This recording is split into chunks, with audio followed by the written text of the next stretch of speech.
ప్రజారోగ్య సంచాలకులు శ్రీనివాసరావు మీడియాతో మాట్లాడుతున్నారు. ప్రత్యక్ష ప్రసారం ద్వారా చూద్దాం. ముఖ్యంగా మన రాష్ట్రంలో మీకు తెలిసిన విషయం, గత 2 వారాల నుంచి కూడా ఈ కోవిడ్ కేసులు తగ్గటం, అలాగనే ఇన్ఫెక్షన్ రేటు, పాజిటివిటీ రేటు కూడా తగ్గుతూ వస్తుంది. ఎస్పెషల్లీ గత 2 వారాల నుంచి మనం 12కి మన రాష్ట్ర వ్యాప్తంగా లాక్డౌన్ పెట్టుకున్నాం. ఈ లాక్డౌన్ 10 రోజుల వరకు కూడా అమల్లో ఉంటుంది. వైద్య ఆరోగ్య శాఖ, తర్వాత పోలీస్ శాఖ సంయుక్తంగా ఈ కోవిడ్ నివారణ కట్టడి కోసం తీసుకుంటున్న చర్యలన్నీ కూడా ఫలితాలు ఇస్తున్నాయి. అలాగని మన గౌరవనీయులు ముఖ్యమంత్రి వర్యులు నిన్న కూడా ఈ కోవిడ్ మీద గంటల తరబడి సమావేశాన్ని నిర్వహించడం జరిగింది. రివ్యూ మీటింగ్స్ పెట్టడం జరిగింది.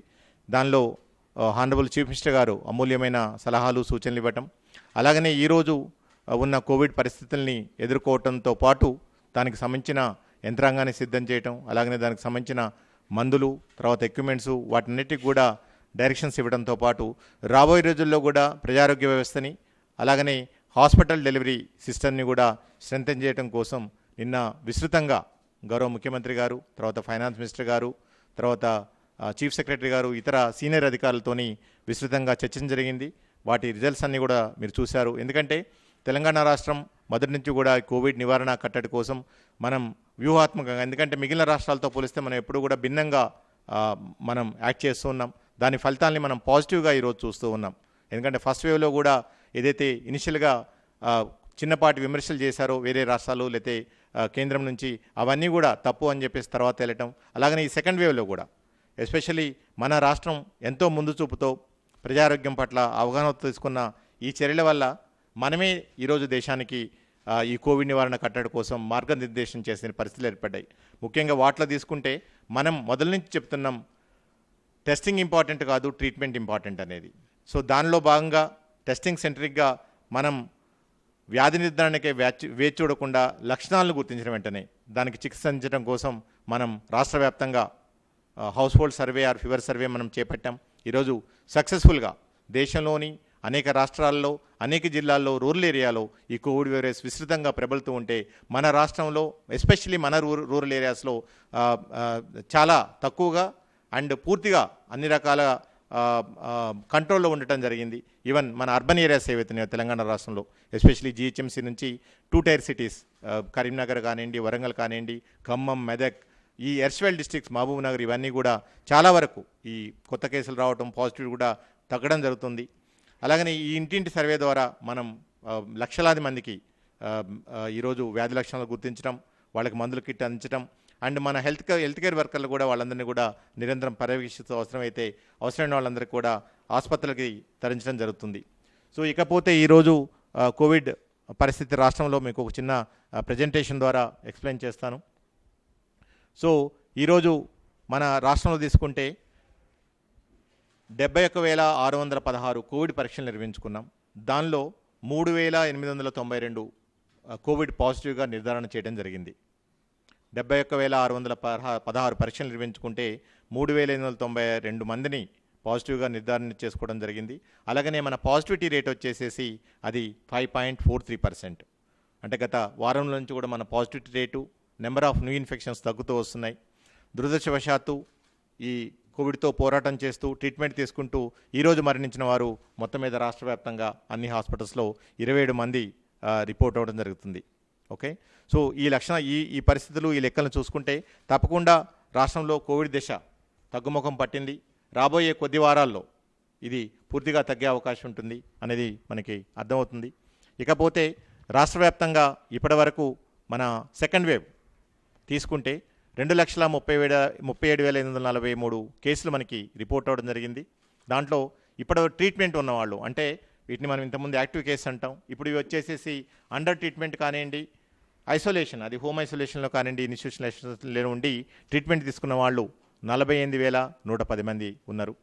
అంటే ఒక 20% రిపోర్ట్ అయిన సెకండ్ వేవ్లో కేసెస్ 20% మనకి ట్రీట్మెంట్లో ఉండటం జరిగింది. అలాగనే ఇప్పటి వరకు పూర్తిగా కోలుకున్న వాళ్ళు, అంటే ఈ సెకండ్ వేవ్ మార్చి 1 నుంచి మనం సెకండ్ వేవ్ని మనం తీసుకుంటే పూర్తిగా కోలుకున్న వాళ్ళు సుమారు 190,257 మంది. అంటే మీరు అర్థం చేసుకోవచ్చు, సుమారు 80% మంది ఆల్రెడీ పూర్తిగా కోలుకొని ఇంటికి వెళ్ళడం జరిగింది. అలాగనే 20% మంది ట్రీట్మెంట్ తీసుకుంటున్నారు. అంటే ఆల్మోస్ట్ ఇక్కడనే మీరు చూసుకుంటే మీకు జస్ట్ కేవలం 0.5% ఆర్ 0.7% తప్పితే మిగిలిన వాళ్ళందరూ కూడా మనకి పూర్తిగా కోలుకోవడం జరుగుతుంది. ఇప్పటివరకు మనం పరీక్షలు నిర్వహించుకున్నది ఈ ఒక సెకండ్ వేవ్లో మనం 54,74,906 పరీక్షలు నిర్వహించుకున్నాం. మొత్తం మీద కోవిడ్ స్టార్ట్ అయిన దగ్గర నుంచి సుమారు 1,41,95,932 పరీక్షలు నిర్వహించుకున్నాం. పర్ మిలియన్ అంటే ప్రతి 10 లక్షల మందిలో పరీక్షలు చేసే వాళ్ళ సంఖ్యను తీసుకుంటే దేశంలో అది 2,38,790 ఉంటే మన తెలంగాణ రాష్ట్రంలో కేసెస్ రిపోర్ట్ అయిన దగ్గర నుంచి మనకి 3,81,406. ఒకప్పుడు ఇదే తెలంగాణ రాష్ట్రంలో కేసులు తక్కువ అవుతున్నాయని చెప్పేసి అందరూ గగ్గోలు పెట్టడం జరిగింది. ఈరోజు మనం ఏ విధంగా విస్తృత స్థాయిలో ఎప్పుడు అవసరమైతే అప్పుడు ఎక్కడ అవసరమో అక్కడ మనం ప్రణాళికాబద్ధంగా మనం పరీక్షలు నిర్వహించుకుంటున్నాం. అదే సెకండ్ వేవ్లో మనం తీసుకుంటే టెస్ట్ పర్ మిలియన్ 1,47,095 పరీక్షల్ని మనం నిర్వహించుకోవడం జరిగింది. ఇకపోతే పాజిటివిటీ రేటు దేశంలో పాజిటివిటీ రేటు సుమారు 8% ఉంటే ఓవరాల్గా మన రాష్ట్రంలో పాజిటివిటీ రేట్ వచ్చేసి కేవలం 3.78%.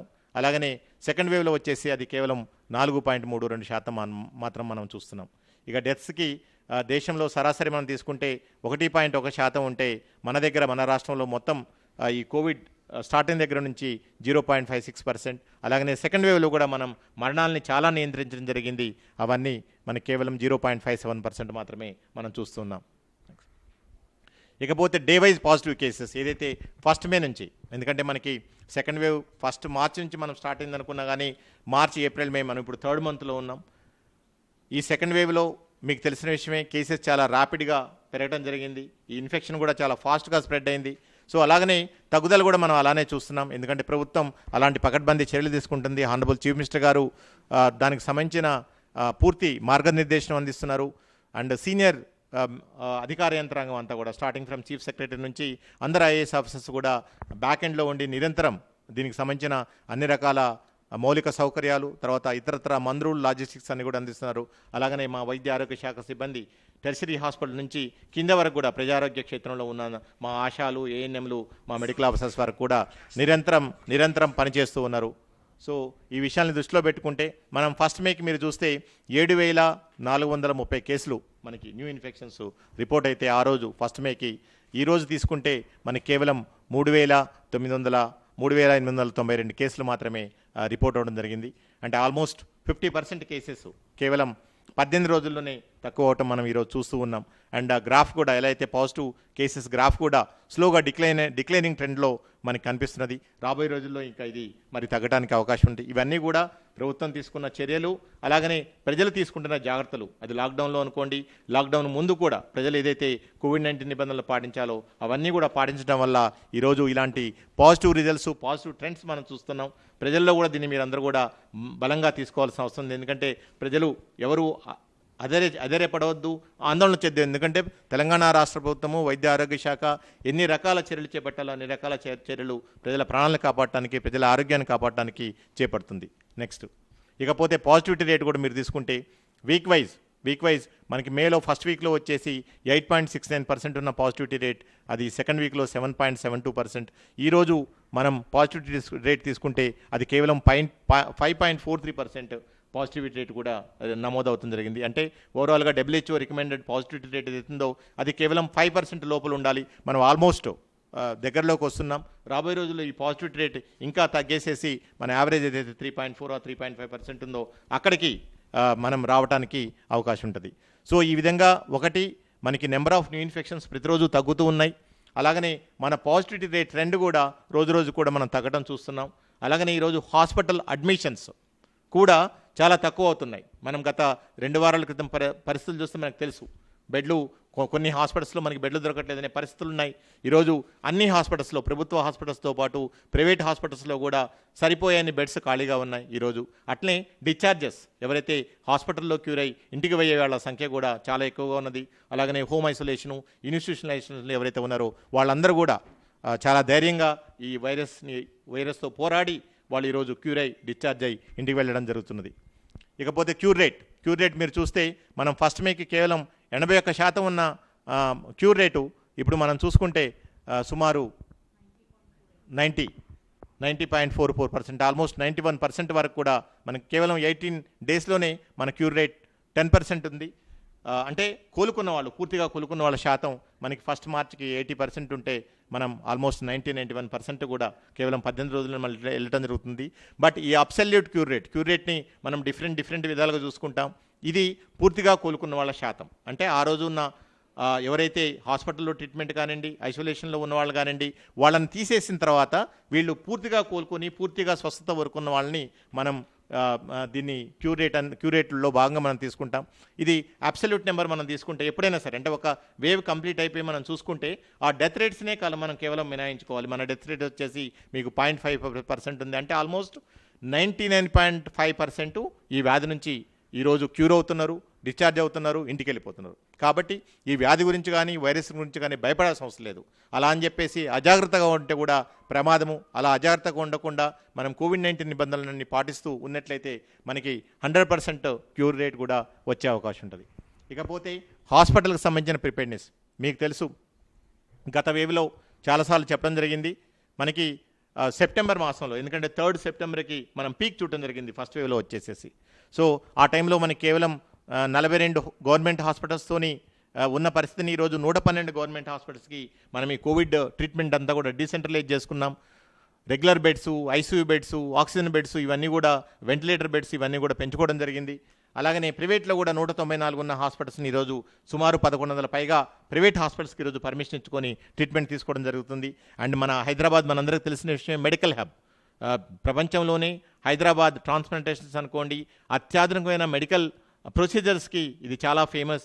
ఇక్కడికి ప్రతిరోజు కూడా 2 నుంచి 3 పైగా అంబులెన్స్లు వస్తుంటాయి. అండ్ ఇప్పుడు మన కోవిడ్ పరిస్థితుల్లో, ప్రత్యేకమైన పరిస్థితుల్లో కూడా చూసుకుంటే ఏ రాష్ట్ర రాజధాని కూడా వేరే రాష్ట్రాల వాళ్ళకి మెడికల్ సర్వీస్ ఇవ్వకపోయినా సరే, మన తెలంగాణ రాష్ట్రము, మన హైదరాబాద్ మహానగర వేదికతో సుమారు 4 నుంచి 5 రాష్ట్రాల వాళ్ళకి డైరెక్ట్గా సర్వీస్ ఇస్తుంది. అంటే సుమారు 40% పైగా వేరే రాష్ట్రాల పేషెంట్స్ వాళ్ళు ఇప్పుడు మీకు చూపెడుతున్న ఏదైతే బెడ్స్లో ఎవరైతే ఉన్నారో, అంటే సుమారు ఈరోజు మనకి టోటల్ బెడ్స్ ఏదైతే ఉన్నదో దాంట్లో ఉన్న వాళ్ళలో 40% వచ్చేసేసి మనకి ఇతర రాష్ట్రాల వాళ్ళు, ఎస్పెషల్లీ ఆంధ్ర నుంచి అనుకోండి, మహారాష్ట్ర నుంచి అనుకోండి, ఛత్తీస్గఢ్ నుంచి అనుకోండి, అలాగనే కొంతమంది వివిధ రాష్ట్రాల నుంచి ఎయిర్ అంబులెన్స్లో కూడా ఈరోజు మనకి రావడం జరుగుతుంది. అంటే ఓవరాల్గా దీంట్లో మీకు ఎక్స్ప్లెయిన్ చేసేది అంటే, ఈరోజు మొత్తం మీద రాష్ట్ర వ్యాప్తంగా 236 ఫెసిలిటీస్ ఆ రోజు ఉన్నాయి సెప్టెంబర్లో.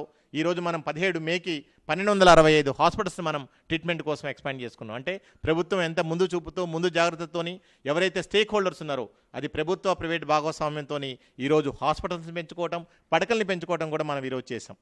పడకల్ని తీసుకుంటే ఆ రోజు 18,232 పడకలు ఉంటే ఈరోజు మనం 53,756 పడకల్ని మనం ఈరోజు ఇది చేసుకున్నాం. దాని ఆక్యుపెన్సీ రేటు కూడా తీసుకుంటే 52% ఆక్యుపెన్సీ రేటు ఉంది. ఆ రోజు ఫస్ట్ వేవ్లో మనకి 40% ఆక్యుపెన్సీ ఉన్నది, ఈరోజు 52% అయింది. అండ్ ముఖ్యంగా ఐసీయూ బెడ్స్లో మీకు 73% ఆక్యుపెన్సీ ఉంటే ఇంకా మీకు 22% ఇంకా వేకెంట్గా ఉండడం జరిగింది ఓవరాల్గా రాష్ట్ర వ్యాప్తంగా. అలాగనే ఆక్సిజన్ బెడ్స్ వచ్చేసి 67% ఆక్యుపై ఉన్నది, ఇంకా 33% ఆక్సిజన్ బెడ్స్ ఉండడం జరిగింది. అంటే ముఖ్యంగా ఉద్దేశం ప్రజలకు చెప్పేది ఏంటంటే, ఎక్కడా కూడా ప్రజలు మాకు బెడ్స్ దొరకట్లేదు, లేకపోతే మాకు వెంటిలేటర్లు దొరకట్లేదు అని ఒక 10 హాస్పిటల్స్ తిరిగే పరిస్థితి లేదు. ఎందుకంటే ప్రభుత్వం ఎప్పటికప్పుడు కూడా డైనమిక్గా బెడ్స్ పెంచుకోవటం, ఆక్సిజన్ బెడ్స్ పెంచుకోవటం, ఇవన్నీ మన హాస్పిటల్స్తో పాటు ప్రైవేట్ హాస్పిటల్స్లో కూడా వాళ్ళని ఎంకరేజ్ చేస్తూ ఉన్నాం. వాళ్ళకి సంబంధించిన అన్ని రకాల సపోర్ట్స్, ఆక్సిజన్ అనుకోండి, ఇతరత్ర లైఫ్ సేవింగ్ డ్రగ్స్ అనుకోండి, అవన్నీ కూడా మనం వాళ్ళకి కావాల్సినవన్నీ కూడా మనం ఈరోజు అందించడం జరుగుతుంది. ఎందుకంటే ఇప్పుడున్న పరిస్థితుల్లో మేము అని చూసుకునే పరిస్థితి లేదు. మనందరం కలిసి ప్రజల సహకారంతో ఈ పాండమిక్ నుంచి బయటపడాల్సిన అవసరం ఉంటుంది. కాబట్టి వాళ్ళ భాగస్వామ్యంతో మనం అంతా కూడా ఈరోజు చేసుకున్నాం. మన గవర్నమెంట్ హాస్పిటల్స్లో బెడ్ ఆక్యుపెన్సీ మీరు చూసుకుంటే ఎన్ని బెడ్స్ ఖాళీగా ఉన్నాయి ఈరోజు వచ్చేసేసి మొత్తం మీద గవర్నమెంట్లో 2,000 ఐసీయూ బెడ్స్ 2,170 మొత్తం ఉంటే 1,677 మీకు ఆక్యుపై అయినాయి, 493 ఇంకా కూడా వేకెంట్గా ఉండడం జరిగింది. అలాగనే ఆక్సిజన్ బెడ్స్ వచ్చేసి మొత్తం 7,584 బెడ్స్ ఉంటే 5,316 ఆక్యుపై అయిపోయి వేకెంట్ వచ్చేసి 2,268 ఉండటం జరిగింది. అలాగనే రెగ్యులర్ బెడ్స్ వచ్చేసేసి సుమారు 4,172 బెడ్స్ మీకు ఈరోజు వేకెంట్గా ఉండటం జరిగింది. అలాగనే ప్రైవేట్లో కూడా ఐసీయూ బెడ్స్ వచ్చేసేసి మీకు 2,582 బెడ్స్, అలాగనే ఆక్సిజన్ బెడ్స్ 4,542, రెగ్యులర్ బెడ్స్ వచ్చేసి సుమారు 11,000 బెడ్స్ మీకు ఈరోజు ఉండి మొత్తం మీద టోటల్ వేకెంట్ బెడ్స్ మనకి ఈరోజు టోటల్ వచ్చేసేసి 30 అంటే ఐసీయూలో 3075, ఆక్సిజన్లో 6,810, రెగ్యులర్ బెడ్స్ వచ్చేసి 15,726 బెడ్స్. కానీ ఇక్కడ ప్రజలు చాలామంది ఇప్పటికి కూడా కంప్లైంట్ చేస్తున్నారు బెడ్స్ దొరకట్లేదని చెప్పేసి. ప్రజలకు విజ్ఞప్తి ఏంటంటే మా ప్రభుత్వ హాస్పిటల్స్లోనే బెడ్స్ ఉన్నాయి. ప్రభుత్వం పూర్తి ఉచితంగా వైద్యం అందిస్తుంది. ఈరోజు మీరు ప్రైవేట్లో తీసుకుంటే రెమ్డెసివిర్ ఇంజెక్షన్స్ కోసం బయటికి రాస్తున్నారు, టొస్లిజుమాబ్ ఇంజెక్షన్స్ కోసం బయటికి రాస్తున్నారు. ఈరోజు ఏదైతే ఈ మైకోసిస్ ఉన్నదో కొత్తది ఏదైతే సోకాల్డ్ మీరు పెట్టిన బ్లాక్ ఫంగస్ అనే పేరుందో దానికి సంబంధించి కూడా ఇంజెక్షన్స్ కోసం వందలాది ఇంజెక్షన్స్ కావాలని బయటికి రాస్తున్నారు. బట్ ప్రభుత్వ హాస్పిటల్స్లో అలాంటి పరిస్థితులు లేవు. ప్రభుత్వం ముందు చూపుతో ఎక్కడ ఉన్నా సరే ప్రపంచవ్యాప్తంగా ఉన్న అన్ని ఫార్మాస్యూటికల్ కంపెనీతోని మా state task force committee chairman గారు హానరబుల్ మినిస్టర్ కేటీఆర్ గారు ఉన్నారు. వారు మాట్లాడుతున్నారు. డైనమిక్గా ఎప్పటికప్పుడు మాకు కావాల్సినవన్నీ కూడా అందజేస్తున్నారు. అవసరమైతే ఫ్లైట్లో తెప్పిస్తున్నారు. వందలాది ఇంజెక్షన్స్ ఈరోజు ఈ కొత్తగా ఏదైతే ఫంగల్ ఇన్ఫెక్షన్తో దాన్ని ట్రీట్ చేయడం కోసం కూడా ఈరోజు తెప్పించుకొని మనం ఏర్పాటు చేసుకోవడం జరిగింది. సో దీనికి సంబంధించిన పూర్తి అడ్వాన్స్డ్ ఇన్ఫర్మేషన్ అంతా కూడా మన డైరెక్టర్ ఆఫ్ మెడికల్ ఎడ్యుకేషన్ గారు ఇస్తున్నారు. అండ్ ముఖ్యంగా ప్రజల నుంచి ఇప్పుడు వస్తున్న కంప్లైంట్స్, ఎందుకంటే ఇది డిశ్చార్జెస్ పెరుగుతూ ఉన్నాయి, ప్రజలు ఎక్కువ మంది క్యూర్ అయిపోతున్నారు. బట్ ప్రజల్లో వచ్చేసేసి చాలామంది కంప్లైంట్ చేస్తున్నారు. ప్రైవేట్ హాస్పిటల్స్కి వెళ్ళాం, మేము రోజుకి లక్షలాది రూపాయల బిల్ చేస్తున్నాం, ఒక 10 రోజులు 15 రోజులు ఉంటే లక్షలాది బిల్స్ వచ్చింది. ప్రజలందరూ కూడా మేము చెప్పేది ఏంటంటే ఏ ప్రభుత్వ హాస్పిటల్ అయినా సరే ఏదో నిస్వార్థ సేవతోనో లేకపోతే ఉచితంగా చేయడం కోసం వాళ్ళు హాస్పిటల్ పెట్టుకోలేదు.